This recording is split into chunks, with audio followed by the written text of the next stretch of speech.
Assalamualaikum warahmatullahi wabarakatuh. Halo guys, kami dari kelompok 4. Di sini kita akan wawancara ke pengrajin perhiasan. Sebelumnya nama saya Muhammad Rivaldi. Nama saya Pani. Nama saya Hani. Nama saya Albi. Saya Agus Hermawan. Seperti apa keseruannya? Sampai 10 tahun juga kadang-kadang dijaga gitu.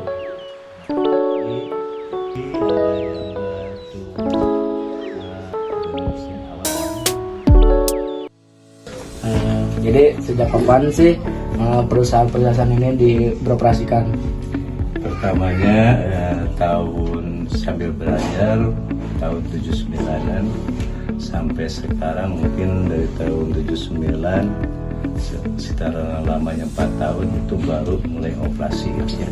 Kalau dari tahun 79 cuma belajar, kalau dari 80-an lah sekitar 80-an 82-83 ya itu mulai beroperasi, berarti sampai sekarang operasional hampir 40 tahun ya Neng ya? Iya. Selain cincin, barang apa aja yang Bapak jual? Kalau saya tergantung kebutuhan, ada yang misalnya ada yang cincin, ada kalung, ada gesper itu buat sabuk ikat pinggang gitu ya, dari emas atau perak atau silver, itu tergantung kebutuhan yang dipesannya gitu ya. Kalau sementara ini yang banyak dipakai semacam dari bahannya dari emas dan perak sementara. Biasanya Bapak menjual harga produk tersebut mulai dari harga berapa sampai berapa? Oh iya, dan saya jawab ini ya, kalau tergantung yang pesanan ada yang kecil ada yang gede ya. Kalau yang kecilnya seperti cincin wanita, ada yang misalkan 2 gram atau 3 gram beratnya, nyampe sekitar tergantung pakai mata pilihannya yang bagus atau jeleknya, nyampe atau 4 atau 5 jutaan, tergantung kebutuhannya gitu. Kalau rata-rata yang gede begini seperti ini nyampe hampir 40 atau 50 juta gitu ya. Kalau yang kecil misalkan ini seperti ini atau 20 atau 10 juta kalau matanya yang asli berlian gitu. Kalau yang seperti yang 2 gram 3 gram nyampe 3 juta atau 4 juta gitu. Jadi seperti ada banyak butirannya, ada berlian segede ini ukurannya, ada yang besar seperti ini, ada seperti ini, ada yang paling kecil, malah 001 juga ada gitu, masih paling kecil gitu. Kalau ya untuk penjualannya gitu aja. Izin bertanya, kalau terkait bagaimana sih pemasaran atau bagaimana proses pemasaran perusahaan ini dalam menjual perhiasan? Gitu ya. Mungkin buat pemasaran Bapak sendiri suka datang ke toko-toko atau jasa oleh-oleh yang dekat sama Bapak, atau yang belum tahu juga mungkin cari informasi ke toko-toko dan rekan-rekan. Cara pemasarannya kadang-kadang Bapak nitipin dulu di toko, kalau ada yang laku nah baru yang lakunya diambil tunainya gitu ya, untuk pencairannya. Kalau belum laku taruh di etalase toko gitu ya, dititipin. Untuk Bapak proses menjualnya apakah ada dijual di toko online seperti Shopee, TikTok, ataupun Tokopedia? Kalau sekarang mah, kalau seperti Bapak belum pernah. Mungkin Bapak kurang pergaulan kurang gitu ya, kurang. Sementara ini paling ada yang kalau yang pesan baru Bapak kerjain. Kalau boleh tahu bagaimana proses pembuatan ini? Cincin atau kalung gitu ya.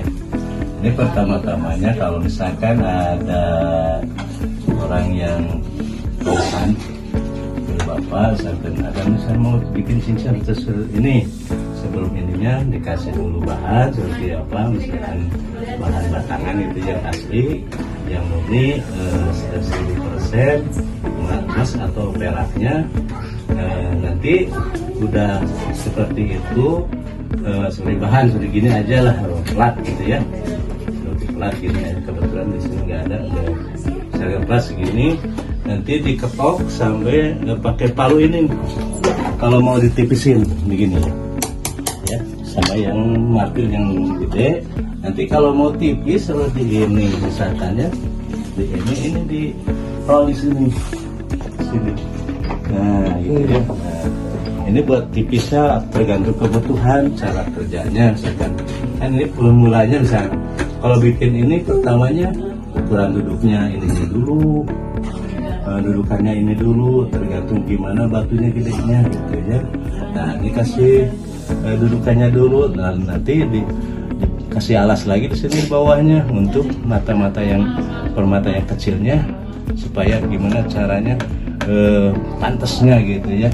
Sebelum itu kalau bikin cincin ada ukurannya, misalkan ini adek gitu ya, adek mau pesen ke bapak, nah terus ukurannya berapa nih? Udah aja ini ukurannya, coba dicoba dulu ini ada nomornya berapa gitu. Kalau buat cincin ini, jadi ini nomor berapa? Coba lihat aja di sini. Ini ada caranya itu di bahannya ditipis dulu tergantung kebutuhan. Kalau cara seperti ini gimana caranya, sama kerjanya cuma di manual ya, sama tangan bapak pribadi sendiri gitu ya. Kalau sekarang kan banyak ada yang di toko ya, yang di toko mah langsung, tapi awal mulanya dari tangan dulu langsung masukin ke coran gitu. Satu jadi bisa 1.000, satu bisa jadi 2.000 gitu. Kalau tangan mah kalau misalnya buatan tangan manual, mau bikin yang seperti gimana bisa langsung berhadapan nanti langsung dikerjakan gitu ya. Gitu. Kalau manual secara kerjanya gitu. Ya kan bikin ini kan tidak mudah ya. Ya.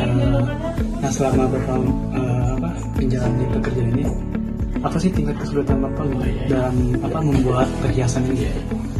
Ini cara sebenarnya memang nggak mudah sih ini, kalau cara gini saya bikin ini perhiasan. Seperti adik-adik ini sekarang aja sekolah gitu ya. Sekolah harus ada sekolah dulu dari tingkat A, kelas 1, kelas 2, kelas 3 sampai lulus gitu ya. Sama juga seperti bikin perhiasan. Kalau orangnya cerdas, rajin, ada jiwa seni, mungkin setahun 2 tahun bisa. Kalau yang agak IQ-nya kurang gitu ya, sampai 4, 5 sampai 10 tahun juga kadang-kadang gagal gitu. Itu nggak mudah sebenarnya, harus ada niatan yang serius gitu ya, yang serius dan ada jiwa seni. Kalau nggak ada jiwa seni susah. Jadi kita dapat menyimpulkan dari wawancara ini, kita hendak membangun perusahaan dengan secara kedewasaan dan membutuhkan kerja yang keras dan gigih terhadap perusahaan.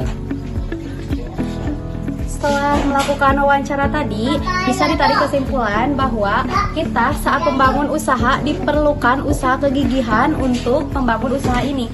Dan tidak boleh kita bermalas-malasan, karena sejatinya kesuksesan dalam berusaha itu tidak dibangun dari dasar bermalas-malasan, tetapi kita harus bekerja keras dengan sungguh-sungguh untuk mencapai sebuah kesuksesan dalam berusaha. Sekian wawancara dari kelompok kami, semoga bermanfaat. Ayo berani usaha dan wujudkan impian menjadi Bos Muda.